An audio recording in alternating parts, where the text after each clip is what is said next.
Okay, so about halfway through, I'll give it the juice, and we'll see what happens.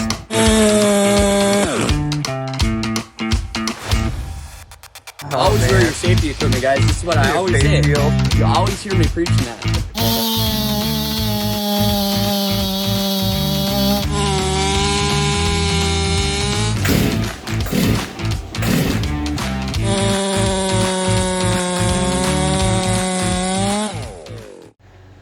Alright guys, welcome back. Hope you had a good Christmas. I have got the 881 torn to pieces. So I have the air filter base and the baffle and everything on there. I'm going to show you what's going on with that in a second, but this is phase one of my attempts to port this thing. I usually start by doing, like phases, levels, and not levels as in levels of builds. I don't do that. I think levels of builds are weird, but that's another topic. But when I start on a saw that I have never done before, I start kind of mild with the port work and machining, and then I go from there to see what it needs. And since this saw was phenomenal out of the box, best big saw I've ever ran by a long shot, and anybody else that's ran 880s, 3120s, and ran one of these, I would say the same thing. It's impressive, and the reason for that, check these numbers out. Now, I knew where this was going to be before I started on it, just because I've talked to a couple other people, but 80 on the intake, 96 on the exhaust, and a blowdown of 25, that's a ported saw. No joke, guys. That's like what you would put your numbers at if you ported a saw. So let's just say what the 880 was, the predecessor to this, was like 64 on the intake, like 101 I think they are on the exhaust, and blowdown I think might have been around the same, 25, but it is unbelievable how much of a difference this saw is compared to the 880. And it's also a strato saw, so to the intake I did nothing to the clean air ports, and I just did some nostrils on the lower mixed fuel and air port, and just to draw some mixed fuel through is my theory on this, and hopefully gives it a little bit of a boost and provides some lubrication to the set of it. The set below it, if you're looking down on it, that's the upper transfers. But if you see that intake there, that is where these clean air intake ports come out. So they go through here, come out through here. And normally, if there's just clean air coming through those ports, it's not getting any lubrication on the face of the piston right there. But mainly I do it to provide a boost. So that's kind of my method for that. I call them nostrils. Call them what you want. Some people gut these intakes out and do all kinds of stuff. With this intake boot, you're kind of limited because it's not one solid piece, and you can't cut this out because you'd have nothing in there. You know what I mean? So you can't gut it. You got to get creative, and that's what I'm going to do. These are like a big 462, and they have a skirt sticking off the bottom. I cut that off, otherwise you can't machine the base. You can't deck it. I've done this on 462s, many of them. It's worked really good. So otherwise you'd have to have like a mill, and you'd have to use like a CNC or a mill or something to deck it, because you're going to have that skirt sticking up. It'd be on this side.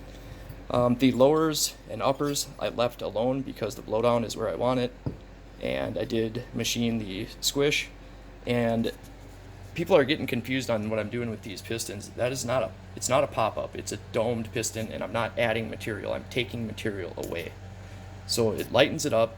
It kind of keeps my angles or heights for the port height, even though it allows me to drop the cylinder way down.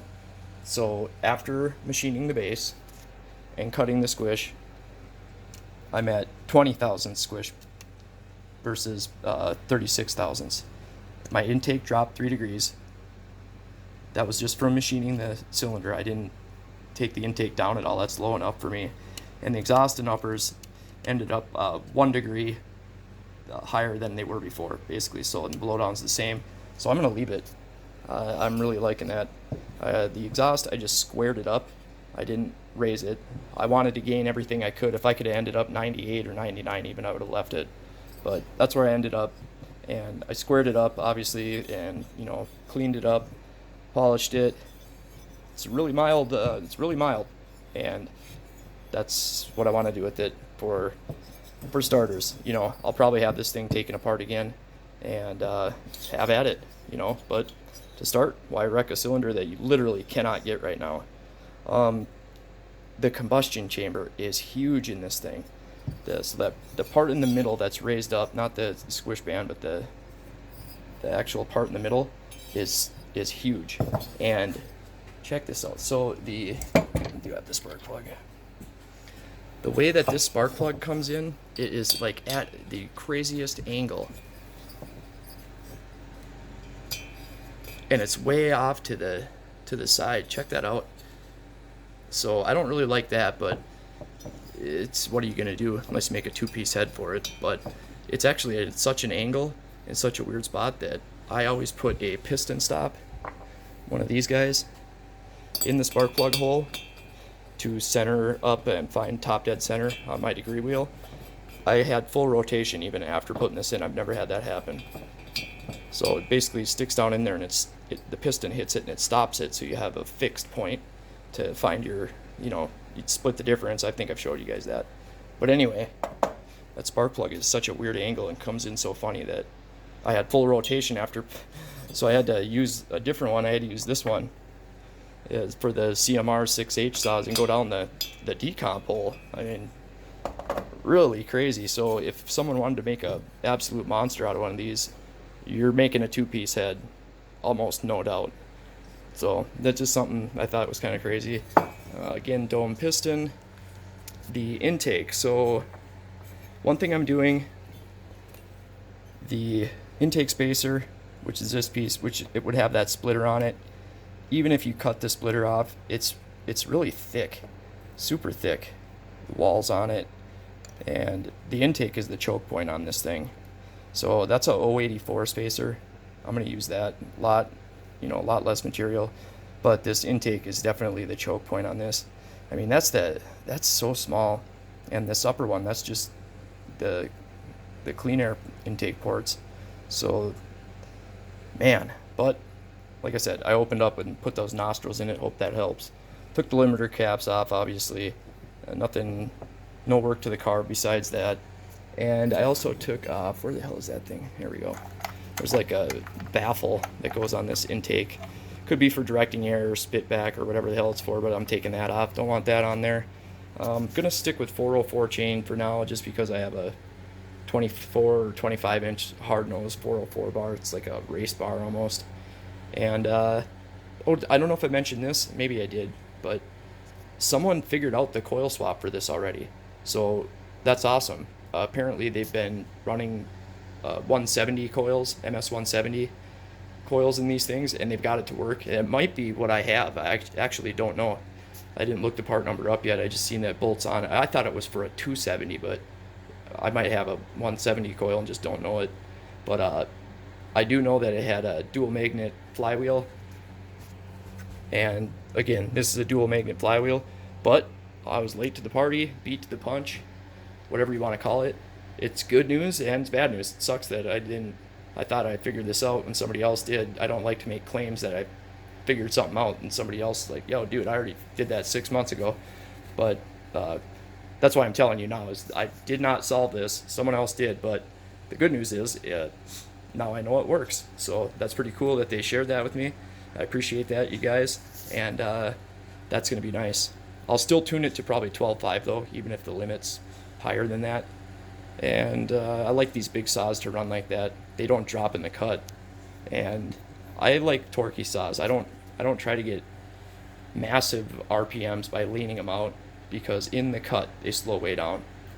And we're going to talk about some stuff that might not be very popular. Some people, I might lose subscribers. It might be a shit show, but we got to talk about this whole deal with machining cylinders, not machining. This is like a weird argument that you hear on YouTube and apparently saw forums. You guys know that I don't mess with those saw forums. I don't go anywhere near them. But there's this huge thing of this theory that you don't need to do any machining and gain compression. I think that's crazy. The people I know, the circle that I run in, they all think that's crazy too. Like, I've never heard such a silly thing. You don't need to do machining. What the hell is that all about? I don't know where you guys got that idea. I'm just being dead honest. Like, if you follow the channel and you like my videos, don't take that personally.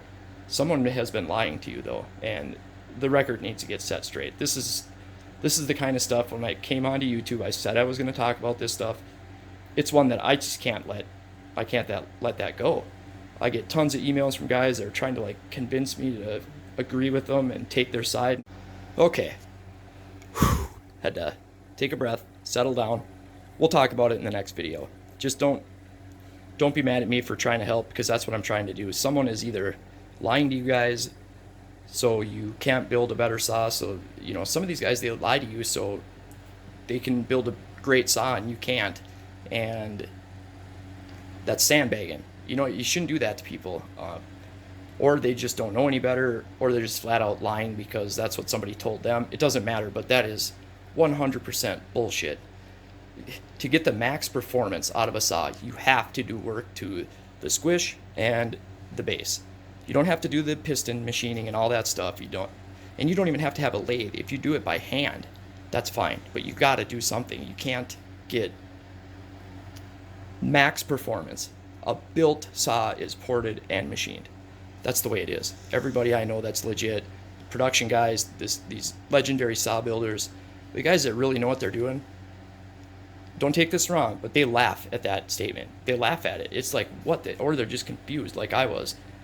I did not believe it at first until I seen the evidence, and I got millions of emails. These people want me to take their side or take that side.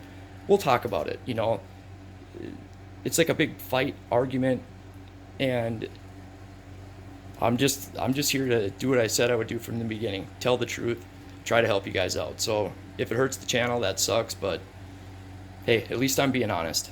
And this one ain't opinion. It's not. We'll talk about it. I'll put together a video montage of some of the saws I built that are machined and ported with big bars. That's what the difference is. You have to run a big bar. The guys I build saws for, they're running 500Is, 461s with 36-inch bars on them. And I'm getting videos from these guys that are trying to convince me that you don't need to machine, but they're literally sending me videos of like 90cc plus saws running a 20-inch bar cutting twigs. That doesn't prove anything, guys. I want to see big 36-inch bars buried, and then we'll talk about it. But even then, I just don't. You know, the whole building RPMs or building compression under RPMs and all this stuff, that statement is meant to confuse you guys. It really is. It's people that know how to spin a yarn and seem all smart and technical. That's not the case. I mean, so a saw at 15,000 RPMs will pull a 50-inch bar and just blast through anything. Well, that's weird. I wonder why. Anyway, going off on a tangent again. We'll talk about it, guys, but don't hate me for it. I'm trying to help. It's going to hurt the channel, but I want you guys to be able to build better saws, so it's my late Christmas present to you guys. All right, see you on the next one.